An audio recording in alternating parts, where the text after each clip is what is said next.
not on the earth anymore because of, let's say if a black guy has sex with a white woman, that kid is not going to be white because the black person is genetically dominant. Black is dominant. It's, if you mix it with anything else, that person is automatically going to have color. The person is not white. I mean, they may have a mixture, but that kid is obviously going to be black because if you mix anything with black, it's automatically going to be black. And so white people don't want to disappear off the face of the earth, which is why they did create racism and white supremacy, to make sure that they don't disappear. But I think they went about it in a criminal way because you don't have to destroy another people in order for you to stay on the planet like that. You can have a world and have a planet where you produce justice, not injustice, because the whole racism and white supremacy is about making sure that you always produce injustice. And injustice is not how life should be lived, but white supremacists, that's how they rule the world, and it's evil, and it is a criminal kind of way of life, and we are the victims of it. Yeah. I'm not going to sit up here and pretend that we're not. If you have color in your skin, you are a victim of racism and white supremacy. Exactly. But the thing about it, what we have to do, and I highly recommend you guys Googling or YouTube Neely Fuller Jr. Also Google Tariq Nasheed. He's also really good. But Neely Fuller Jr. talks about having a code. That's all we need is a code. All the slogans, all the labels, all the, the words that we say, it means nothing unless we have a code. Now, in regards to reparations, I know they talked about that for years. I don't know what's going to happen with that. Now, and the thing that I was going to say about Donald Trump, he actually, and although nobody likes Trump, right? And I'm not a Trump supporter, but one of the things that I did notice, he actually mentioned a plan for reparations. He actually had a package. I don't know how that package would have went, but he at least acknowledged us. Well, now with Biden, hold on, I'm almost done. But okay. with Biden and Kamala, if you Google it, they asked Kamala, "What do you plan on doing for Black people?" And you know what she said? Black people? Oh no, I'm not doing nothing for Black people. That's what Kamala Harris said. But that's all, it is what it is. But anyway, the only thing that we need as a people, we just need a code. And then my thing is, if we were to have our own land, our own territory, we have to be separate from white people. We can't stay around them because it's obvious we can't live in peace with them. But that's all I have to say. So. And I'm listening to you, Joy, and a lot of things you're bringing up. For example, when we talk about reparations, one thing we don't know about, America has given reparations. Lincoln gave reparations. Right after slavery ended, Lincoln gave almost $1 million to every single farmer in the South, so the South wouldn't fail. So when we talk about reparations, what we don't know is that this country's already given reparations. And then when we talk about codes and coded words, America is built up on codes. It's how, when the civil rights movement hit in the 60s, the term, for example, nigger couldn't be used so pervasively. It had to sort of be toned down. And so what happened was it became a coded situation. For example, the war on drugs was a code for let's get black niggas, let's get black men, and let's lock them up. Drugs in this country never becomes an issue until it spills over into the pale community. And then also, Joe, when you talk about what you call white supremacy, Frances Cress Welsing's identified that as a mental illness. And she talked about symbolisms in society, what those symbols mean. And I think those are very, very important that we understand that too. Because every society is based upon codes and symbols. Those are those hidden messages. For example, she used in her book, Frances West Cressing did, the cigar, for example. To her, that was a message being sent to the society and then when she talked about the development of the handgun basically is a tool that is used to annihilate. And in Frances West Cressling's ideology, like you said that there's a fear of annihilation. There's a fear of them being wiped off the face of the earth. when Francis West Cressley says that they began to use guns, create guns, and the guns to them was a form of the male penis because it had the ability to annihilate or to kill, as the black male's penis has the ability to annihilate them as well. So she talked about symbolism in that sense, and I think that's very, very, very, very important because even today, those symbols and those signs are still being subtly used all around us. Even in the media, in our newspaper. And now I didn't hear anything about Trump and his reparations programs. I really didn't, and I'm surprised. Yeah. That was sort of not really. Well, no, I shouldn't be surprised that it wasn't. Well, yeah, and that's what I was saying because for me, and this may sound crazy. I hope you guys don't think I'm weird, but I would have been okay with Trump in office because at least he acknowledged us.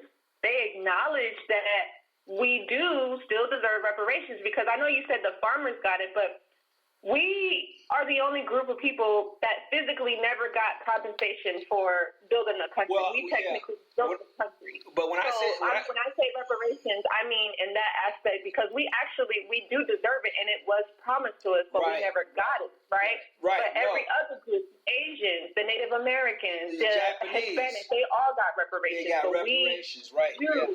The Jews got their reparations for what they went through, but we still are going through a Holocaust, and we still have not been compensated, and that's just we need to get it. I feel like we will, but it's just some of us are going to have to die for it, and that is something. Well, Joy, let me just say this is one thing. I love talking about this kind of stuff because there's so much that goes into this. My focus is always on mental health, but you have to deal with mental health in a clinical setting and also in a historical setting, which means there's going to be some politics involved with it. We've got to deal with that, okay? And I really like what you said, The thing about it is, Booker T. Washington said that revolution cannot occur without bloodshed. He firmly believed that revolution would be one of the keys, but he also believed in what he called a work-based society where if we take the menial jobs and we work those jobs and we save our money, and we build wealth, then we can begin to create those jobs for us, which I thought was a very, very good plan. W. Du Bois came along and said, well, let's look at the talent of the 10th. He looked at the academic aspect of it. He says, well, if we can get 10 well-educated black people out of, these academias, and they can teach 10 more, that's 100. That 100 teaches 100 more, and then you get 1,000. So he said, so if we use our brain to build wealth, then we can also dig us out of this hole. And I think one of the things that Martin King realized, and I think this is what brought him to his death, was that he fought for the right for us to go to the same restaurants, use the same bathrooms, drink out of the same faucets, but he didn't fight for us to build the same kind of wealth that they built. Systemic racism, Martin King never tackled systemic racism. And I think that's the issue. I think we need to tackle systemic racism. And if we can tackle systemic racism, first of all, we can undo the mental health damage that is done. You got to understand that when we talk about mental health and we're dealing with our people, we're talking about over 300 years of severe extreme trauma that's happened to us, that has been epigenetically or biologically passed down through us and also environmentally reinforced and passed down to us. So when we talk about, racism, we're talking about one of the key components of our mental health breakdown, one of the true sources. And that's why we need to tackle racism head on in this country. We need to address it in every facet that it rears its ugly head. We need to make a stand for it. And I think, Joy, the key to us overcoming racism is to learn how to build wealth. We need to build wealth as a people. And when Martin King mentioned that, when he said in one of his speeches or one of his interviews, he says, I'm going to Tennessee. When I go to Tennessee, I'm going to get a check. And I think that that statement alone is what, well, that's where he was killed at in Tennessee because he wanted the money. He was asking for reparations. That's exactly what he meant. He was going to get a check. And every other group, like I said, they got a check. The Asians got a check. The Native Americans got their territory. They got casinos. They got reservations. The Jews, the Hispanics, everybody, except for us. We are the founders of this country. It may not seem that way, but we built it. We built everything, and it's technically our country.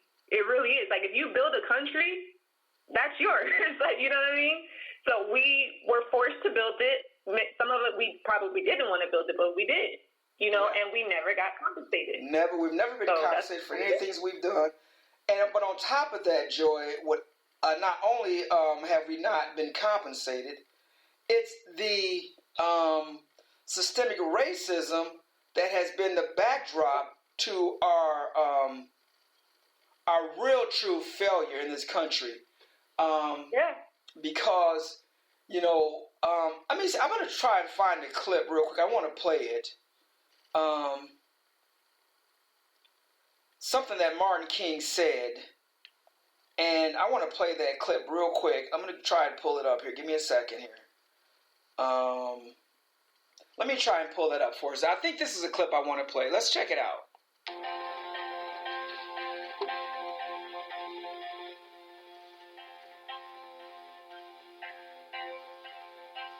So it's coming up.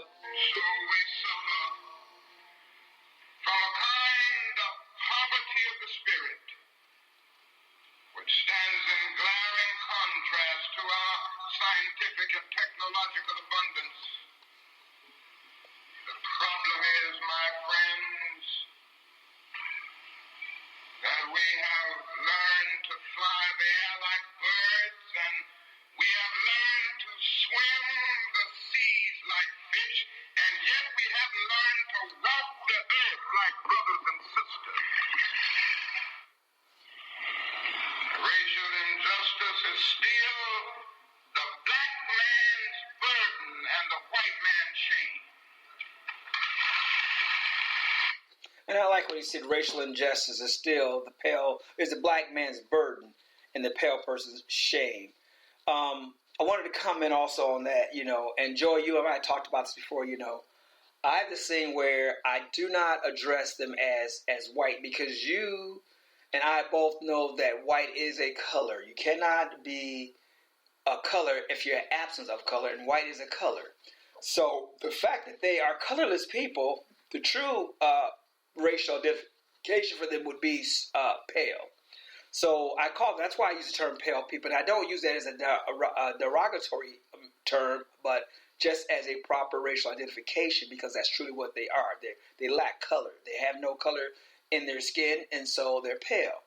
The other thing is, and the reason why I made that distinction is because when we talk about identifying races, we have to understand that the term white and black, they have psychological meanings.